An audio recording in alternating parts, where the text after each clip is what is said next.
తండ్రిని ఆరాధించడానికి క్రీస్తు ప్రభు నామంలో కూడి వచ్చిన మీ అందరికీ నా హృదయపూర్వక వందనాలు. మహోన్నతుడు మనకొక దినాన్ని అనుగ్రహించి మరొక వారము ఆయన్ని స్తుతించడానికి మనకిచ్చినటువంటి గొప్ప భాగ్యాన్ని బట్టి దేవునికి కృతజ్ఞతాస్తుతులు చెల్లిద్దాము.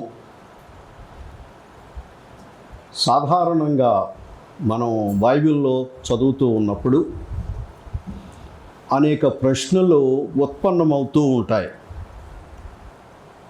మొట్టమొదటిది, అసలు ఈ గ్రంథము నిజమైన అనేటువంటిది కొందరికి రావచ్చు. ఎందుకంటే 1వ శతాబ్దం నుండి 21వ శతాబ్దం చూసినప్పుడు బహుకాలం గడిచింది. మనుషుల్లో దైవ కార్యాలు కనిపించకుండా పోయాయి. అందుకు వివిధమైనటువంటి అనుమానాలు, ఆసక్తులు కలుగుతూ ఉంటాయి. క్రీస్తు యేసు సువార్తను విశ్వసించడానికి మొట్టమొదటిగా మనము ఏదైనా అన్యగృహానికి వెళ్ళినప్పుడు సువార్థికులు కానీ, పాస్టర్స్ కానీ, లేక ఇంకా రకరకాల ప్రజలు కానీ ఏమంటారంటే, దేవుడు నీకు గొప్ప ఐశ్వర్యం ఇస్తాడు, దేవుడు నిన్ను స్వస్థపరుస్తాడు, దేవుడు నీకు ఇది చేస్తాడు, అది చేస్తాడని మెహర్బానీలు చెప్తారు. అవన్నీ భూలోకంలో ఉన్నాయి. నువ్వు సంపాదించుకోవచ్చు, నీ చేతులతో కష్టపడి మంచి పని చేసి ధనాన్ని సంపాదించుకోమని ప్రభువే, పరిశుద్ధాత్మ దేవుడే చెప్పాడు. కానీ వాటి కొరకు ప్రభువు దగ్గరకు వచ్చి మన వేషధారణను చూపించవలసిన అవసరత లేదు. అయితే మనము యేసుక్రీస్తు ప్రభువుని గూర్చి ఏం చెప్తే పరిశుద్ధాత్మలో మనము వాళ్ళని ప్రోత్సహించగలము అనేటువంటి విషయాన్ని ఒకసారి ఆలోచించితే, what shall I preach about Jesus Christ, నేను క్రీస్తు ప్రభువుని గూర్చి ఏమి బోధించవలెను. మనం చాలామంది మనకి స్నేహితులు ఉంటారు, బంధువులు ఉంటారు, మన చుట్టూ మనుషులు ఉంటారు. మన గృహంలో ఒక గృహ కూడికను ఏర్పాటు చేసి మన స్నేహితులందరినీ పిలుచుకొని కొన్నేలీలాగా ఎప్పుడైనా వాక్యం చెప్పించామా? చేయలేదు, చెయ్యం. మన అబ్బాయికి పుట్టినరోజైనా, వాడు పాస్ అయినా, పిల్లలు మెచ్యూర్ అయినా అప్పుడు పిలుస్తాము. అంతేకాని దేవుని కార్యము నిమిత్తమై దేవుని సువార్త అన్య ప్రజలకు అందించాలనేటువంటి భావంతో ఎప్పుడూ మనము మన గృహంలో ఒక కూడికను పెట్టి మనల్ని పిలిస్తే వచ్చేటువంటి స్నేహితులను, బంధువులను అందరినీ పిలిచి కొనేలీలాగా మనము ఎప్పుడైనా సువార్త వినిపింపచేశామా? ఇది సువార్త వ్యాప్తిలో లోటుగా కనిపిస్తుంది. మనము వీధి మీటింగ్లు పెడితే వాళ్ళే వస్తారులేండి అంటారు.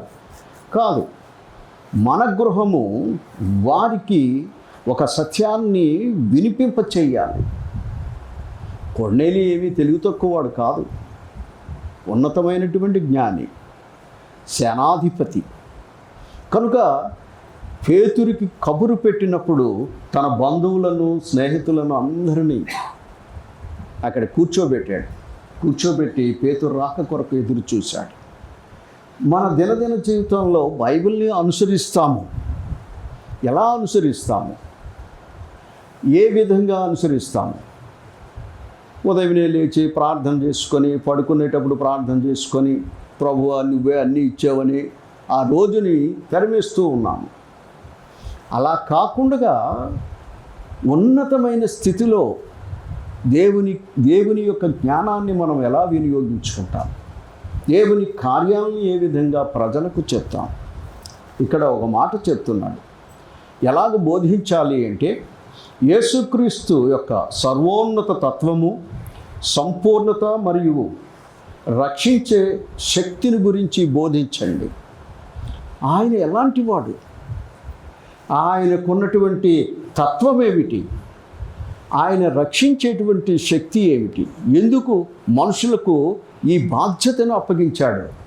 ఆయన ఒక్కసారి ఆకాశంలోంచి వచ్చి మీరందరూ నన్ను ఆరాధించండి అంటే అయిపోదా కార్యక్రమం? అలా కాదు. మనుషుడు ఏమి విత్తుతాడో దానిని వారికి కోసి ఇవ్వడానికే, ఆ పంటనివ్వడానికే ప్రభువు నిశ్చయించుకున్నాడు.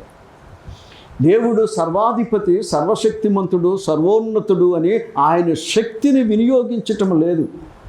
ఆయన శక్తిని ఎక్కడ పెడుతూ ఉన్నాడు అంటే, ఆయన చనిపోయినటువంటి మరణ సమాధి పునరుత్థానములో పెట్టి అది సువార్త యొక్క శక్తిగా ఇస్తూ ఉన్నాడు. ఎవడు నమ్ముతాడో అని. అందుకే ఈ లోకము ప్రభువుని నమ్మడానికి స్వాతంత్ర్యం కలిగి ఉంది, స్వేచ్ఛ కలిగి ఉంది. కానీ ఆ స్వేచ్ఛను దుర్వినియోగం చేసుకుంటున్నాము చాలామందివి. ఆయన దైవిక గుర్తింపు, ఆయన శరీరధారి అయిన దేవుడు, ప్రభు అయిన క్రీస్తు దేవుడు, ఆయన దైవిక గుర్తింపు మరియు ఆయన పరిపూర్ణ జీవితము, ప్రత్యామము, శిలువ పాపాన్ని ప్రాయశ్చిత్తం చేసేటువంటి గొప్ప కార్యం చేసినటువంటి మన ప్రభు. అది శిలువలో మాత్రమే ఈ పాప విమోచన అనేటువంటిది జరుగుతుంది అనేటువంటి విధానాన్ని దేవుడు మనకి సూచిస్తూ ఉన్నాడు. ఆ శిలువ యజ్ఞము అనేటువంటిది లేనప్పుడు ఏ విధమైనటువంటి పాప విమోచన లేదు. సర్వోన్నతమైనటువంటి దేవుడే పరిశుద్ధాత్మ దేవుని ద్వారా శిలువ యాగానికి కంకణం కట్టుకున్నాడు. ఆ శిలువ మీద యేసు యొక్క రక్తము చిందించాలి. యేసు యొక్క రక్తం యొక్క పవిత్రతను ఈ భూజనులందరూ చూడాలి. అందులో ఎంత శక్తి ఉందో. మరియు పునరుత్థానంపై దృష్టి పెట్టండి. ఆయన క్రీస్తు లేచాడు. ఇది మానవ చరిత్రలో ఒక గొప్ప విషయము. ఏథెన్స్ వెళ్ళినప్పుడు పౌలు ఏం చూశాడు? పౌలు చూసింది ఏమిటి అంటే అనేకమైనటువంటి దేవతలను చూశాడు. ఆ ఏథెన్సీల యొక్క భయం ఏమిటి అంటే ఇంకా ఎవడైనా మిగిలిపోయాడేమో. అందుకు ఒక బోర్డు పెట్టాడు, తెలియబడని దేవుడు అని పెట్టి అక్కడ కూడా పూజలు చేస్తూ ఉన్నారు. ఒకవేళ మా దృష్టికి, మా విధానాలకి అందనటువంటి, మా శాస్త్రాలు చెప్పనటువంటి దేవుడు నువ్వు ఎక్కడైనా ఉంటే ఇదిగో నీకు కూడా మేము ఇస్తున్నాము ఈ ఆరాధన.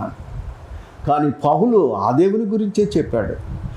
ఆ వాళ్ళ హృదయాల్లో లేనటువంటి దేవుణ్ణి చూపించాడు. వాళ్ళ హృదయాలు ఎన్నడూ ఆయన వైపుకు తిరగనటువంటి ప్రజలకు ఆయన చెప్తున్నాడు, నీవు చలిస్తున్నావు, బ్రతుకుతున్నావు, త్రాగుతుంటున్నావు, తింటున్నావు, అన్నీ కూడా ఆయన వల్లనే అనుగ్రహించబడ్డవి. 17వ అధ్యాయం అపోస్తుల కార్యాల్లో చెప్తాం. కనుక ఆ దేవుడు ఎంత గొప్పవాడో మనము ఆయన పునరుత్థానముపై దృష్టి పెట్టండి. ఇప్పుడు మన సహోదరుడు చదివి వినిపించాడు. కొలస్సీ 1వ అధ్యాయము 15 నుండి 20. అలాగనే కొరింథీ పత్రిక 1వ కొరింథీ 15వ అధ్యాయము 3 నుండి 4 వచనాలు. సత్యముతో మీ సందేశాన్ని, ఈ 2 వచనాలు ఆయన ఎంత గొప్పవాడో కొలస్సీ చెప్తూ ఉంటే ఆయన చేసిన క్రియ ఏమిటో కొరింథీ చెప్తూ ఉన్నాడు. ఈ రెండిటిని కలిపి చెప్పండి. ఆయన యొక్క శక్తి, ఆయన యొక్క విధానము ఎలా ఉందో అని చెప్తూ ఉన్నాడు. యేసుక్రీస్తు యొక్క సర్వోన్నత తత్వము మరియు సంపూర్ణత ఈ ప్రాథమిక అంశాలుగా మనము బోధించాలి. కొలస్సీ 1:15 నుండి 20 మనం చదివారు. ఆయన అదృశ్య దేవుని స్వరూపి అయి సర్వ సృష్టికి ఆది సంభూతుడై ఉన్నాడు. అదృశ్య దేవుని స్వరూపి అట. కనబడని దేవుని యొక్క స్వరూపమే యేసుక్రీస్తు. అందుకే పిలుపుతోనూ మిగిలిన వాళ్ళతో ఏమన్నాడు? నన్ను చూచిన వాడు తండ్రిని చూచున్నాడు. తండ్రి ఒకవేళ వచ్చినను నాలాంటి క్రియలే చేస్తాడు. నేను ఏవైతే చేశానో ఇప్పుడు అవే చేస్తాడు. కనుక తండ్రిని చూపించమని ప్రత్యేకంగా అడగడం ఎందుకు? నేనున్నానుగా ఇక్కడ. అందుకు అంటున్నాడు, ఆయన అదృశ్య దేవుని స్వరూపి అయి సర్వ సృష్టికి ఆది సంభూతుడై ఉన్నాడు. సర్వ సృష్టికి మొట్టమొదటివాడు. సృష్టికి పూర్వమే నేను ఉన్నాను, అబ్రహాము పుట్టక మునుపే నేను ఉన్నాను. వాళ్ళకి ఆశ్చర్యం వేసింది యూదులకు. అబ్రహాం పుట్టక ముందు ఈయన ఉన్నాడట, ఈయనకి నిండా చూస్తే 30 సంవత్సరాలు లేవు. 1000 సంవత్సరాల క్రితం మా పితరుడైన అబ్రహాము ఆయనకంటే ముందు ఉన్నాడా? వాళ్ళ జ్ఞానము భూమికే పరిమితమైంది. ఆత్మతో ఆలోచన చేయటం లేదు. ఈయన ఎక్కడివాడు, ఎక్కడి నుండి ఇక్కడికి వచ్చాడు, ఈయన ఎందుకు వచ్చాడు, ఈయన చేసిన కార్యం ఏమిటి, మన పరిస్థితి ఏమిటి, ఇవేవి వాళ్ళు ఆలోచించటం లేదు. అందుకే ఏమంటున్నాడు, ఏలయనగా ఆకాశమందున్నవయు భూమి ఎందున్నవయు. ఆకాశమందు ఖగోళ శాస్త్రాలు చూస్తూ ఉంటే 100 కోట్ల నక్షత్రాలు ఇవన్నీ ఉన్నాయి. దేవుడు ఎంతో ఆనందంగా చూడడానికి, అందంగా ఉండడానికి వాటిని అలంకరించాడు. అలాగనే భూమి మీద ఉన్నయు దృశ్యమైనవి కానీ అదృశ్యమైనవి కానీ, కనబడనివి కూడా, కనబడేటివి కనబడే. హెబ్రీ పత్రిక 11వ అధ్యాయము 1వ వచనము మనం చదివితే మనకు చెప్తూ ఉంటాడు. కనుక అవి సింహాసనములైనను, ఏంటండి, ఒకవేళ రాజులు కూర్చుండేటువంటి సింహాసనాలైనను, ప్రభుత్వములైనను. ఇప్పుడు ప్రజలు ఓట్లేస్తే నెగ్గుతూ ఉన్నారు. వాళ్ళేమనుకుంటున్నారంటే ఇది మా జ్ఞానము, మా రాజ్యతంత్రము, మేము ఉపయోగించినటువంటి జ్ఞానముతో ఈ రాజ్యానికి మేము ప్రధానమంత్రులము, ముఖ్యమంత్రులము, ప్రెసిడెంట్లము అయ్యాము. కానీ దేవుని గుర్చినటువంటి ఆలోచనను సాతానుడు వారి కన్నులకు కనబడకుండా చేసేసాడు. కనుక వారు తమంతట తామునే పొగుడుకుంటున్నారు. అలాగునే పూర్వకాలమందు రాజులు కూడా చేశారు. ఆ రాజులు ఏమనుకున్నారు, ఇది నా శక్తి అనుకున్నారు. వాళ్ళ చేత గడ్డి మేపించాడు, గడ్డి తినిపించాడు. కనుక ఇప్పుడు కూడా దేవుడు సర్వకాల సర్వావస్థల్లోనూ ఆయన రాజ్యపాలన చేస్తాడు. అది భౌతికమైన రాజ్యం అవనివ్వండి, ఆత్మ సంబంధమైన రాజ్యం అవనివ్వండి, భూ సంబంధమైన రాజ్యంలో నియంత్రణను లేకపోతే వీరులను నియమించేవాడు ఆయనే. ఆయనకి ఇష్టం లేనప్పుడు వారిని తీసేస్తాడు. బెల్షాజరు తనకి ఇష్టం లేదు, 2 రోజులకే వాడిని తీసేశాడు. వాడు చేసిన అపవిత్రమైన కార్యాలు. అందుకు దేవుడు ఏం చేస్తూ ఉంటాడంటే ప్రతి మనుషుని యొక్క క్రియలను లెక్కిస్తూ ఉంటాడు. Let him do it. చాలామంది ఇప్పుడు భయపడిపోతూ ఉన్నారు ప్రభుత్వం క్రైస్తవుల మీద తీసుకుంటున్నటువంటి చర్యలు. కానీ నేను ప్రార్థన చేస్తున్నాను అంతే. ఆయన చిత్తము లేనిదే ఏదీ కూడా సంభవించదు. మహాసామ్రాజ్యమైనటువంటి రోమా సామ్రాజ్యము, గ్రీకు సామ్రాజ్యము, మాదీ పారసీకులు, బబులోను రాజ్యాలు, ఇవన్నీ కూడా నిర్మాణం చేసినప్పుడు దేవుడు ఆయనకి ఇష్టము లేనప్పుడు వాటన్నిటినీ తొలగించాడు. వాళ్ళు అనుకున్నారు ఇది మేము మహాబలము చేత ఇదంతా చేశామని. అవన్నీ కూడా అర్థమవుతున్నాయి బైబిల్లో. కనుక ప్రధానులైనను అధికారులైనను సర్వము ఆయన యందు సృజింపబడిను. సర్వము ఆయనే నియమిస్తూ ఉన్నాడు. సర్వము ఆయన ద్వారా ఆయనను బట్టి సృజింపబడెను. ఆయన అన్నిటికంటే ముందు ఉన్నవాడును, ఆయనే సమస్తమునకును ఆధారభూతుడు. మనం ఇక్కడున్నాము అంటే ప్రభువే మనకి ఆధారము. సమస్తమునకు ఆయనే ఆధారభూతుడు. సృష్టికి పూర్వమందే అనంతమైనటువంటి దేవుని యొక్క జ్ఞానంలో వారు ఏం చెయ్యాలి అనేటువంటిదే ఏమీ లేనప్పుడు, ఈ భూమి లేదు, లోకము లేదు, ఖగోళము లేదు, ఏమీ లేనప్పుడే మన ప్రభు అయిన క్రీస్తు ఉన్నాడు. సంఘమను శరీరమునకు ఆయనే శిరస్సు. ఆయన తను తాను తగ్గించుకున్నాడు. సర్వలోకము ఆయనదే, సర్వప్రపంచము ఆయనదే. కానీ ఆయన మాట వినే ప్రజల కొరకు ఆయన లిమిట్ చేసుకున్నాడు. ఈ రాజ్యపాలన అంతా వదిలిపెట్టేశాడు, భౌతికమైన రాజ్యపాలన అంతటిని. ఆయన మాట విని ఆయన కొరకు బ్రతికేవారు, ఆయన కొరకు త్యాగం చేసేవారు, వాళ్ళని ఎన్నుకొని వారిని సంఘంగా చేసి దానికి శిరస్సుగా నిలబడ్డాడు, దానికి అధిపతిగా నిలబడ్డాడు. ఈ కొద్దిమంది ఆ యావత్ ప్రపంచాన్ని ఏమి చేయగలరు?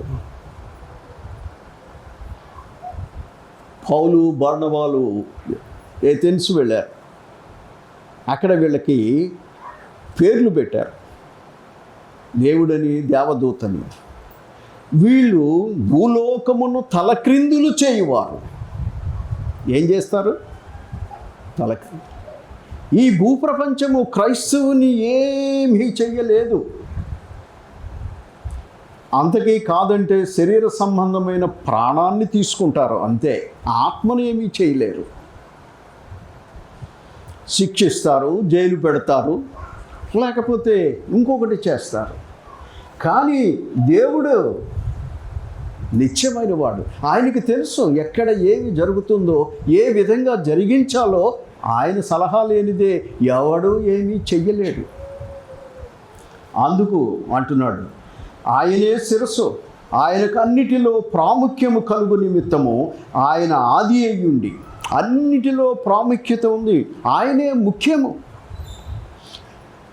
ఆయన ఆది అయ్యుండి మృతులలో నుండి లేచుడుచో ఆది సంభూతుడాయను.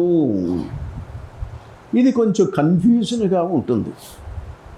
ఆది సంభూతుడాయను అంటే క్రైస్తవులు క్రీస్తునందు దేవుడు తిరిగి లేపుకుంటున్నటువంటి వారిలో మొట్టమొదటి గుండగా సమాధిని జయించి, మరణాన్ని జయించి, సాతాను జయించి లేచిన వాడు మన ప్రభువు అయిన క్రీస్తు. అందుకే పౌలు ఆ విశ్వాసాన్ని చూపిస్తూ ఉంటాడు. ప్రభువు అయిన క్రీస్తును లేపినటువంటి దేవుడు నన్ను లేపుతాడు. ఆయన సమర్థుడు కనుక ప్రభువుని ముందుగా లేపుకున్నాడు. ఆయన జ్యేష్ఠుడు. మృతి పొంది తిరిగి లేచి దేవుని సన్నిధానమునకు వెళ్ళవలసిన వారిలో జ్యేష్ఠుడు ఎవరంటే ప్రభు అయిన క్రీస్తు.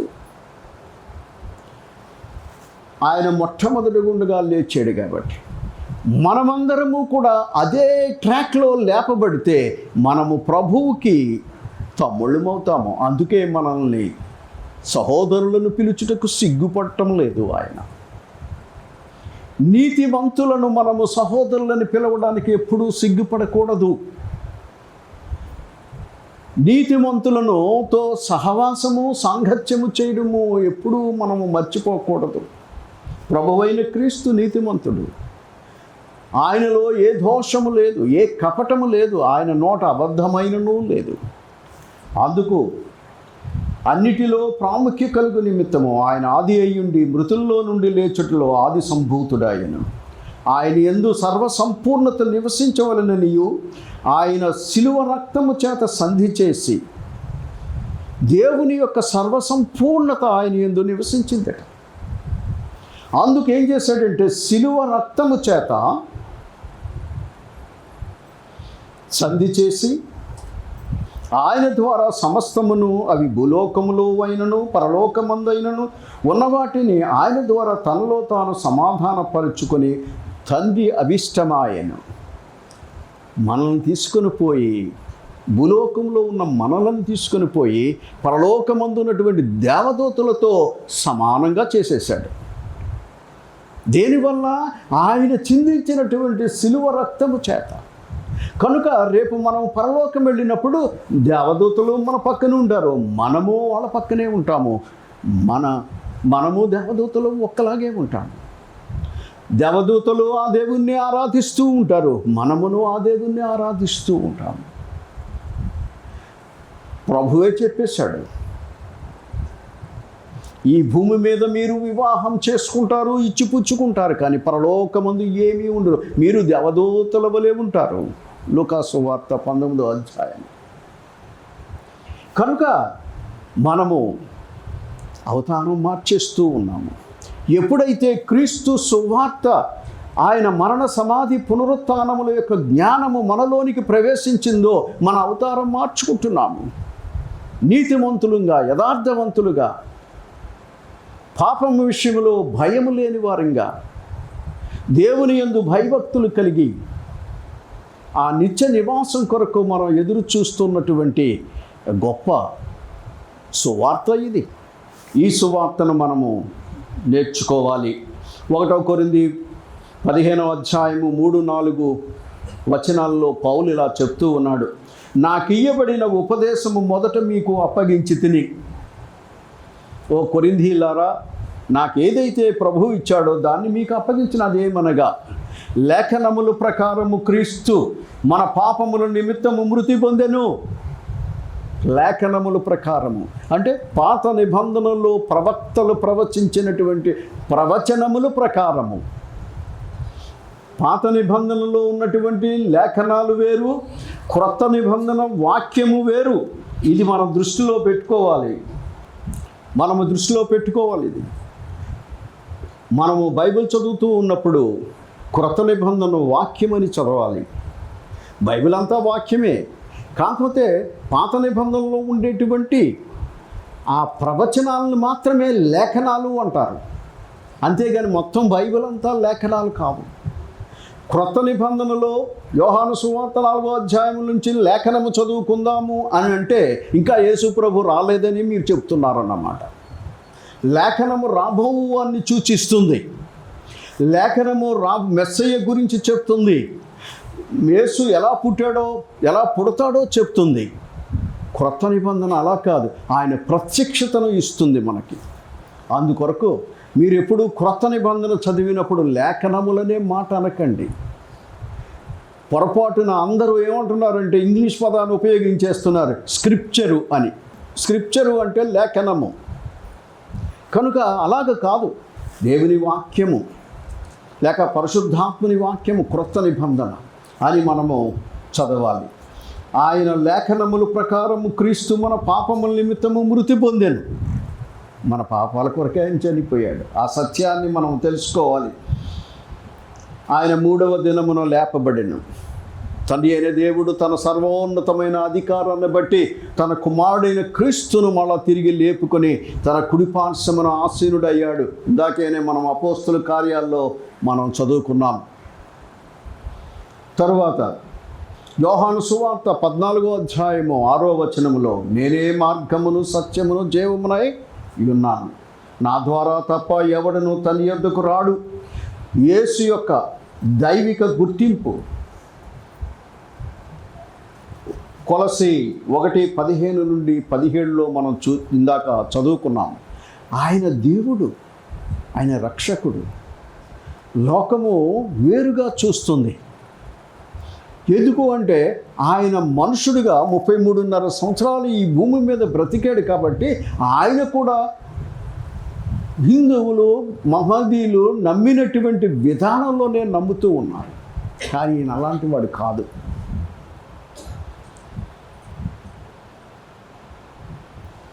కుమారుడు అదృశ్యుడైన దేవుని స్వరూపము. ఈ యేసుక్రీస్తుని గూర్చి హెబ్రీ పత్రిక 1వ అధ్యాయంలో చెప్తాడు, ఆయన ప్రతిబింబము అని.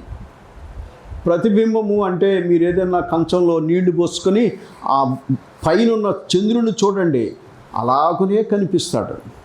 పైన ఎలాగున్నాడో కింద కూడా అలాగే కనిపిస్తాడు. అంటే ప్రతిబింబము. అలాగునేనట దేవుని ప్రతిబింబమై ఉన్నాడట క్రీస్తు ప్రభువు.